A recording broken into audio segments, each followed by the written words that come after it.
શ્રી કૃષ્ણ. અધ્યાય 15 શ્લોક 2.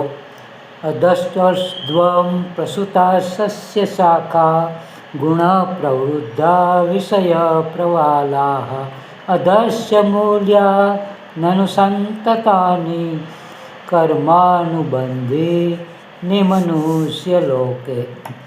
પાંદડાઓ વૃક્ષની શાખામાંથી જન્મતા હોય છે તથા વૃક્ષની રક્ષા અને વિકાસ કરનાર હોય.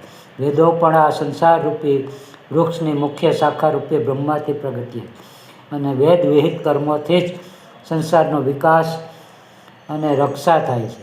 માટે વેદોને પાંદડાઓ કહે છે. એ સંસાર વૃક્ષની ત્રણેય ગુણરૂપી જળ વડે વૃદ્ધિ પામેલી વિષયોરૂપી કૂપળો ધરાવતી દેવ, મનુષ્ય, તિર્યક આદિ યોનિઓરૂપી શાખાઓ નીચે ને ઉપર ફેલાયેલી છે.